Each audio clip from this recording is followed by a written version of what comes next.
Magandang hapon, Pilipinas. Malubha ang pinsalang dala ng super bagyong Yolanda sa Kabisayaan. Isang araw din tayong nawala ng komunikasyon sa Samar at Leyte, partikular sa Tacloban City. Maging ang mga kalapit na lalawigan po ay nawala na rin ng kuryente at komunikasyon at hanggang ngayon po sa unang pagkakataon ipapakita namin po sa inyo ang pinsalang dulot ng pinakamalakas na bagyo ngayong taon.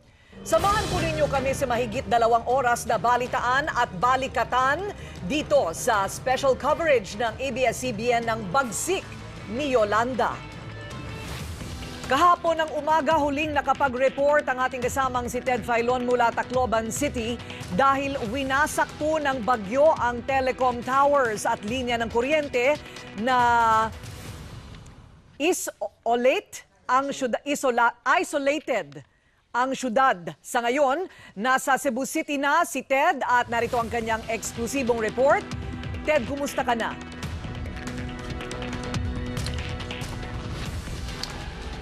Maraming salamat, Corina. Partner, salamat sa Diyos, tayo pong lahat ay nakaligtas sa dilubyong hatid ng Bagyong Yolanda kasama ang buong news team na nanggaling po sa Metro Manila na nag-cover ng bagyo.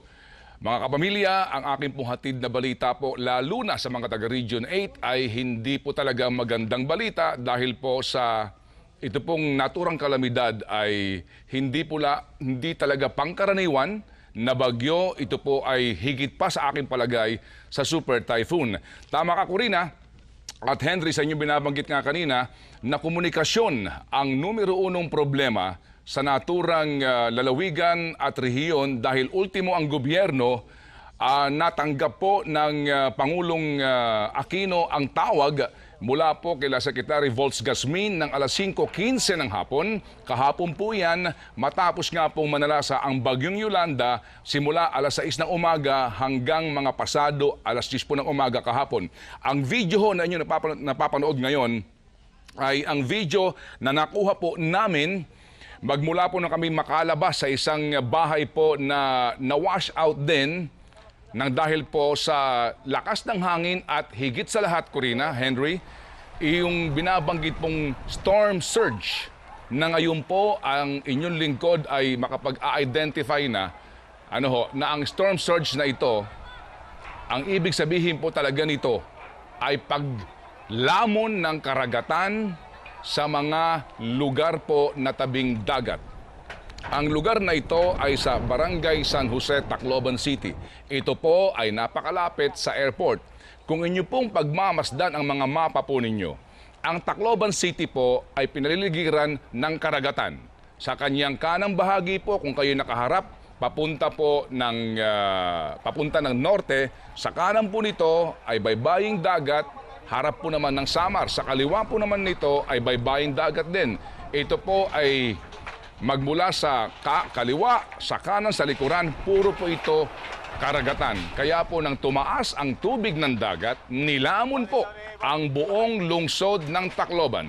Itong video ito, mga kapamilya, ito ho yung meron akong nadaanan, Corina at Henry, na bangkay. At tinanong ko yung bata kung kaninong bangkay po iyon.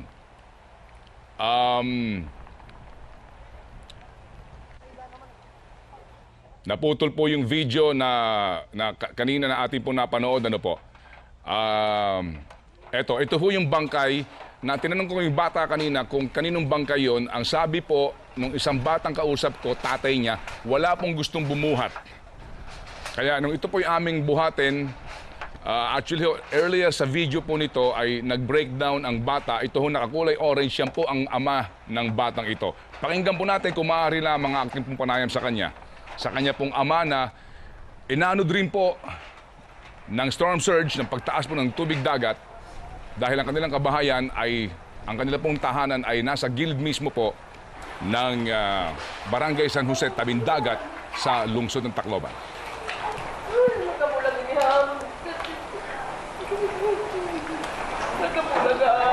Isang bahay din sa pamilya.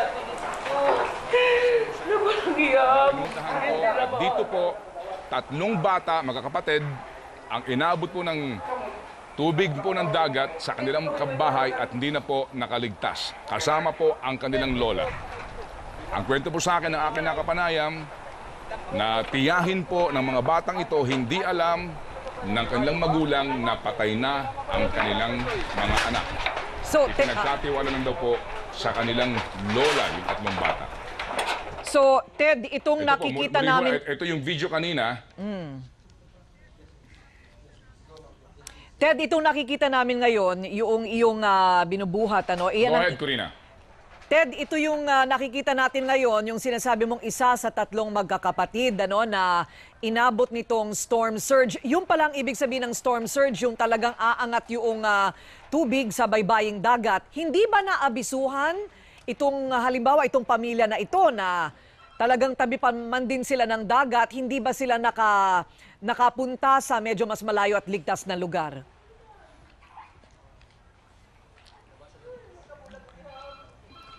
Corina, pagkatapos nga po ng dilubyong ito, napagtanto ko na kung ipatutupad ang force evacuation sa isang lugar na na-identify po ng Pag-asa na magkakaroon ng storm surge, abay ibig sabihin, dapat buong Tacloban City ang nag-force evacuation.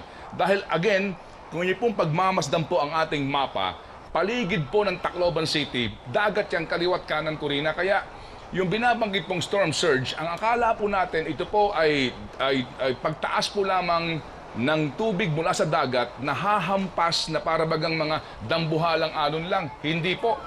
Ang storm surge po, ang aking pong definition ngayon, matapos kami mismo po ay maging bahagi po ng mga naging biktima ng bagyo na ito, ang storm surge po ay tila baga mala tsunami na hatid ang napakalakas na agos ng dagat papunta sa isang lugar na laalamunin ang buong lugar at ang taas nito, Corina, hanggang 3 palapag ng gusali.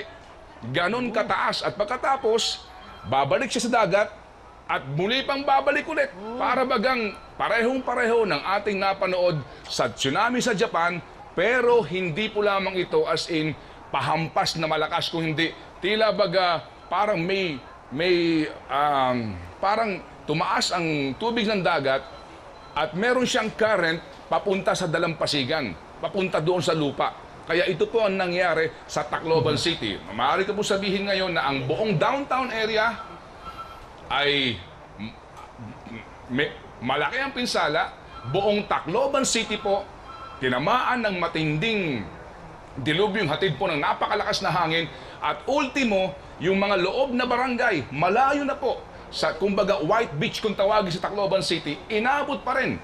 Corina, ang magnitude ng problemang ito sa aking panayam po kagabi kila Secretary Mar Rojas at maging kay Secretary Volz Casmin is beyond our imagination. Ito po yung usapin ng biktima ng Pablo. Napuntahan ko din, biktima ng Sendong, na ito ho yung lugar na pinagsamang Sendong at Pablo, pero mas matindi pa. Dahil sa ngayon po, ang video na ating po napapanood ay galing pa lamang po sa lungsod ng Tacloban. Hindi pa kasama dito, Corina, lahat ng coastal towns sa lalawigan ng Leyte. Kagabi po, nakaharap ko ang isang gobernador na tumutulo ang luha at sinasabi sa akin na, Ted, hindi ko pa alam kung ano nangyari sa 40 pang bayan sa buong lalawigan ng Leyte dahil palo pa lamang ang napuntahan niya.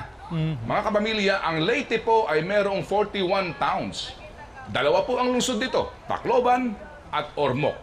Ngayon, kung inyo pong babaybayan ang mapa, magmula po Tacloban hanggang Palo, hanggang Tanawan, Tolosa, Dulag, hanggang papunta po ng Mayorga, La Paz, MacArthur, Abuyog, lahat po ito coastal towns. Hindi pa alam ngayon natin kung ano na po ang sitwasyon sa mga lugar nito. At tandaan din po natin na wala pa po tayong alam kung ano po nangyari dahil baksak pa rin po ang komunikasyon at mahirap po ang daan mula sa unang tinamaan ng bagyo. Ano po ito? Giwan Eastern Samar. Ito po mga kapamilya ay dumaan din sa area po naman bago tumama po ng Giwan Eastern Samar. Dumaan pa rin po ito ng lugar kagaya po ng MacArthur, kagaya po ng Borongan na nahagip din. Sa ating pong mapa, mabamasdan po ninyo, ang Tacloban City, yan po yung nagko-connect na city, diyan po nakakabit yung San Juanico Bridge, papunta sa Samar area. Yan po ay pinalilibutan ng dagat. Yan ang tumaas. Ngayon po napapanood ninyo, yan ang sitwasyon, kaya po matindi ang dilubyo. Wala ngayon diyang mga hotel na merong kuryente na hatid ng generator. Bakit? Lahat po ng generator ng mga hotel nalubog. Dahil nga po sa hindi nila inaasahan lahat. Kaya nga uulitin ko, sa ngayon po bilang mamamahayag, ang definition ko ng storm surge, palagay ko po hindi dapat ini-English ngayon. Dapat kapag binanggit po ng Pag-asa, binanggit po ng ating weather forecast, dapat ang storm surge ay identify natin na ito po ay hindi lang po alon, ito po ay dagat na magpupunta sa inyo. Ganun po dapat ngayon ang ating pong babala. Dahil uulitin ko, nagbigay po ng warning ng storm surge. Nag-report pa ako nung Thursday night, nakapalitan ko ng ugnayan si Kuya Kim, ang kanila pong warning, storm surge up to 6 meters.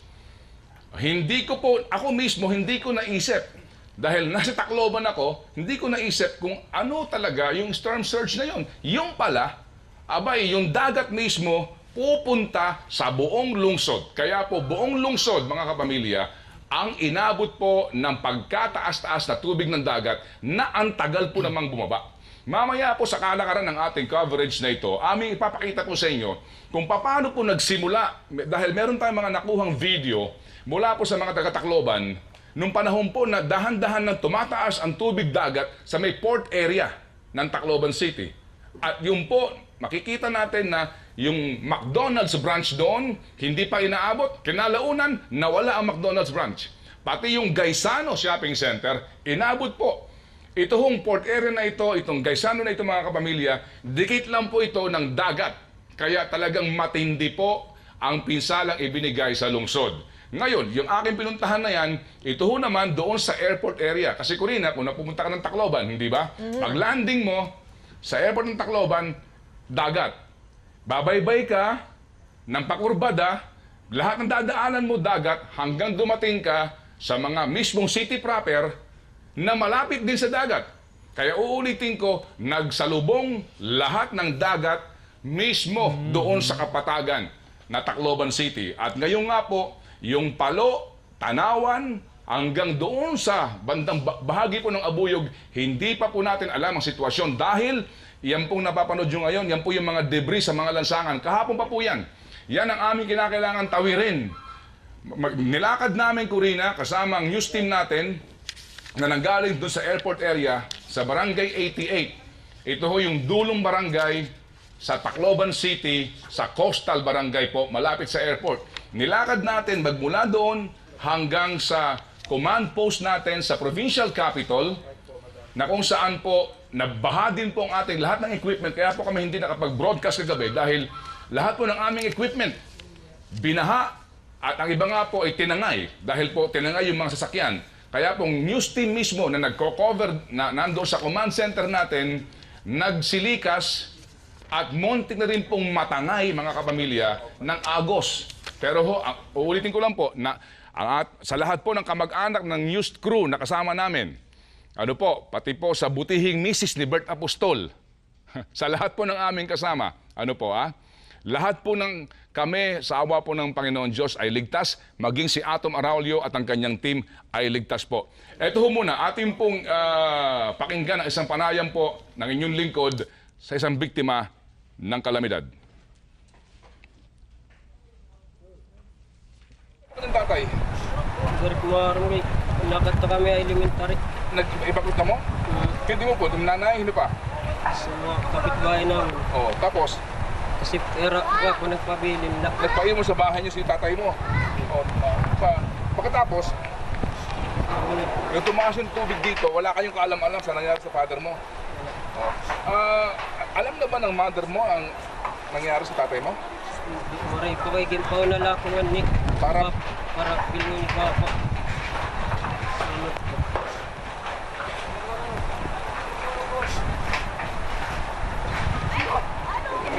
sino hinahanap mo? Ano yung bibiling mo? Marasing labihan niya ni Pilisa. Okay, ano mga nawawala hirap? Oo.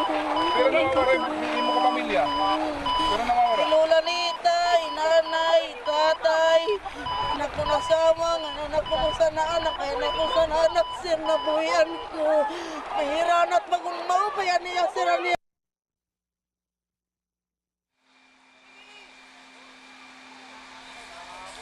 Yung pong babae na aking po nakapanayam, ang sinasabi niya, nanay niya, tatay niya, kapatid niya, nawawala. Yun daw anak niya ho, ay nabitawan niya.